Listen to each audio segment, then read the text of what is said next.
Você já reparou como, nos últimos anos, certos supermercados começaram a parecer mais com galpões de atacado do que com lojas pensadas para o consumidor comum? Corredores amplos, caixas empilhadas até o teto, poucos funcionários, preços com desconto para quem leva mais de uma unidade.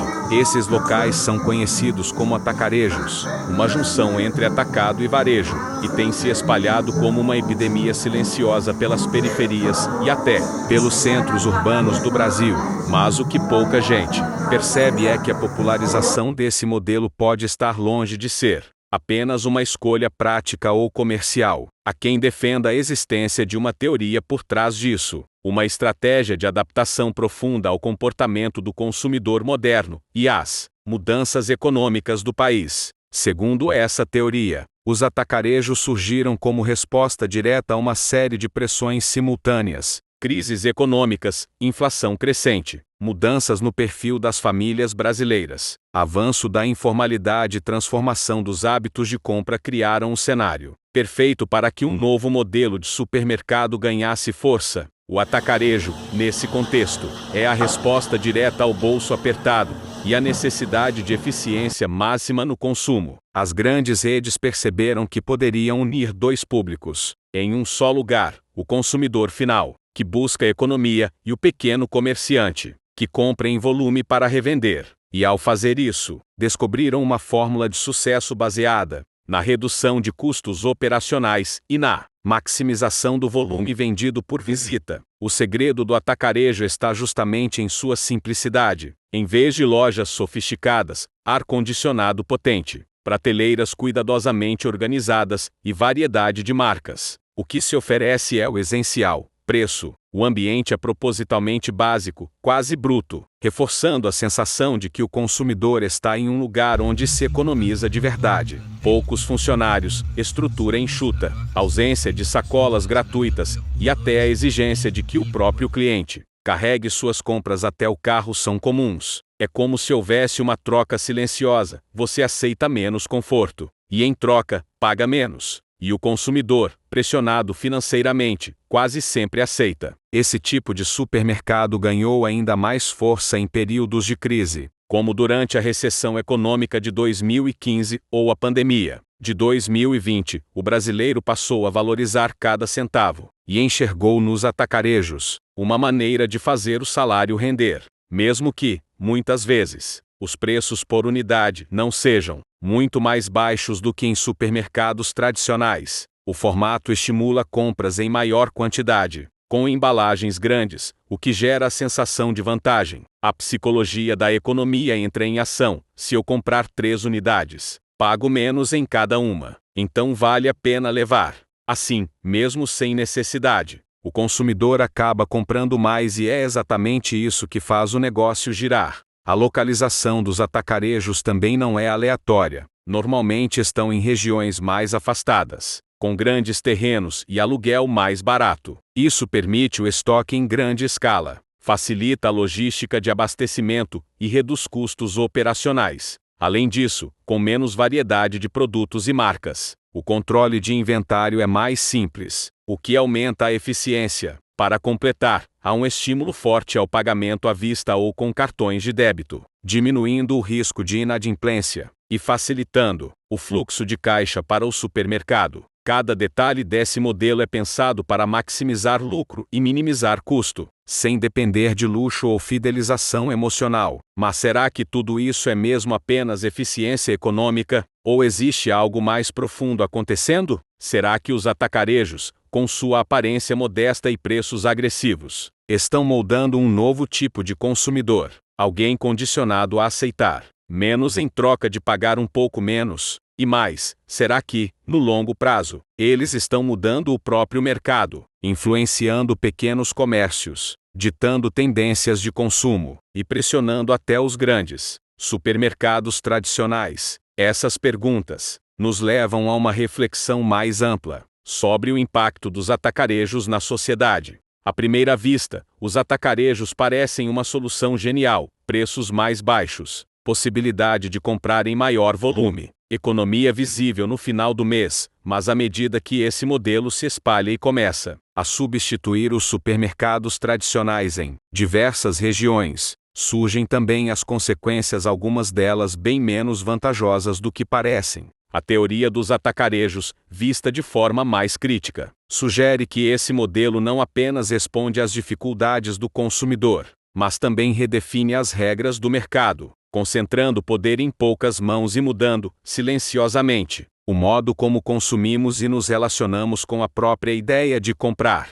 Uma das primeiras mudanças perceptíveis está no desaparecimento gradual dos mercados de bairro. Pequenos comércios, que antes serviam suas comunidades com variedade e atendimento próximo, começam a perder força diante dos gigantes do atacarejo. Isso porque, mesmo tentando competir, esses pequenos estabelecimentos não conseguem acompanhar os preços praticados por empresas que compram em escala nacional e operam com margens de lucro menores por unidade, mas com volumes muito maiores. Assim, o consumidor se vê forçado a escolher entre a conveniência e o preço e, em tempos difíceis, o preço quase sempre vence. Resultado: o atacarejo cresce, o pequeno varejo encolhe, e a diversidade comercial local começa a desaparecer. Outro ponto polêmico é o impacto sobre o próprio consumidor. A lógica do compre mais para pagar menos acaba criando uma pressão de consumo que nem sempre é racional. Pessoas que não têm espaço para armazenar grandes quantidades ou que sequer usam determinados produtos em volume,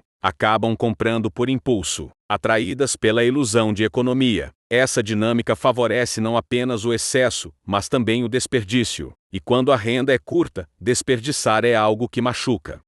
Além disso, quem vive sozinho ou em famílias pequenas é diretamente prejudicado, dificilmente consegue aproveitar os descontos do atacarejo, já que as embalagens são voltadas para grandes volumes. Ironia das ironias. O modelo que nasceu para ajudar quem precisa pode acabar excluindo exatamente os mais vulneráveis. Existe também a questão do conforto. O ambiente dos atacarejos não é pensado para tornar a compra uma experiência agradável. Pelo contrário, ele é funcional, direto, quase industrial. Não há música ambiente, nem iluminação aconchegante, nem carrinhos confortáveis. É um espaço pensado para ser rápido, econômico e eficiente, não para agradar. Essa escolha não é acidental. O próprio ambiente reforça a ideia de que aqui você não paga por luxo, só por produto. E o consumidor, aos poucos, vai se acostumando a um padrão mais bruto, mais prático, mais frio. Isso muda a relação com o ato de comprar. Não se trata mais de passear, explorar, comparar. É pegar, pagar, sair. É consumo objetivo, quase automático. No entanto, talvez o ponto mais sensível dessa teoria seja o de que os atacarejos, ao se tornarem dominantes, podem começar a ditar o ritmo do mercado e impor um novo tipo de comportamento de massa. Quando a maioria dos supermercados tradicionais começa a imitar as estratégias do atacarejo, seja reduzindo o número de funcionários, eliminando embalagens ou diminuindo a variedade de produtos, o consumidor perde a capacidade de escolha. Tudo vira mais do mesmo, e o mercado se torna homogêneo, monocromático, pouco inovador. Em vez de estimular a concorrência saudável, os atacarejos podem acabar achatando a diversidade comercial, e por trás dessa transformação toda, está o poder de grandes grupos empresariais. Os maiores atacarejos do país pertencem a conglomerados bilionários, que também são donos de supermercados, hipermercados e lojas online. Com isso, conseguem controlar diferentes frentes do consumo popular, adaptando seus produtos conforme o momento. Na prática, criam uma espécie de cercadinho econômico, onde o consumidor acha que está fazendo uma escolha livre, mas está apenas transitando entre variações do mesmo dono. E é aqui que a teoria ganha sua parte mais crítica. Será que o atacarejo é realmente uma resposta às nossas necessidades? Ou é uma forma muito eficiente de nos fazer aceitar menos, sob a promessa de pagar um pouco menos? A popularização dos atacarejos talvez seja mais do que apenas uma mudança no formato dos supermercados. Ela pode ser um reflexo direto do que estamos nos tornando como sociedade, em um mundo cada vez mais pressionado por crises econômicas, por desigualdades sociais e por uma vida corrida. sem tempo e sem paciência para escolhas longas e detalhadas. O consumo se torna cada vez mais objetivo, funcional e, até certo ponto, automático. Nesse cenário, os atacarejos entram como uma espécie de resposta prática ao caos. Mas será que essa praticidade tem um custo que estamos ignorando? A teoria que envolve os atacarejos propõe que eles não apenas se adaptaram ao comportamento do consumidor moderno, mas o moldaram. Em outras palavras, não é só que passamos a preferir ambientes mais baratos. Fomos condicionados a aceitar menos conforto, menos variedade e menos serviços em troca de pequenos descontos que, muitas vezes, nem compensam tanto assim. Fomos ensinados que vale mais a pena levar 3 pacotes do que pensar se precisamos de um só. Aprendemos que preço é mais importante do que qualidade, e que tempo é mais valioso do que experiência. O modelo atacarejo nos empurra para um consumo de massa despersonalizado, onde cada indivíduo se transforma apenas em mais uma unidade de compra, dentro de um galpão de centenas de metros quadrados. A lógica é clara: quanto mais rápido você compra,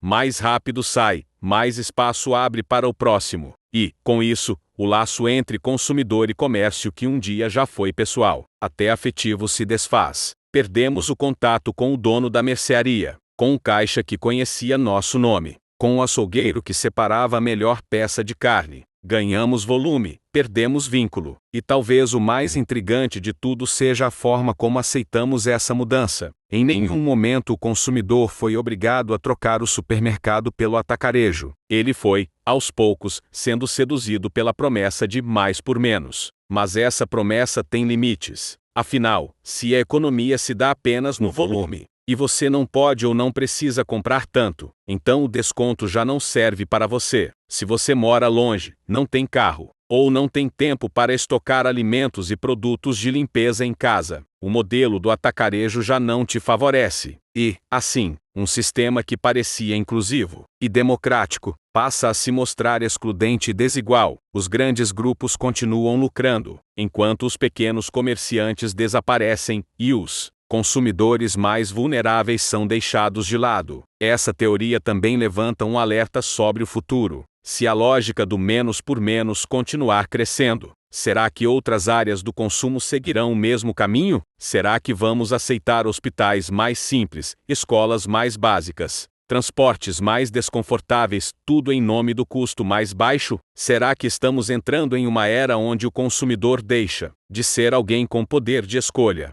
e se torna apenas um número dentro de uma planilha de logística?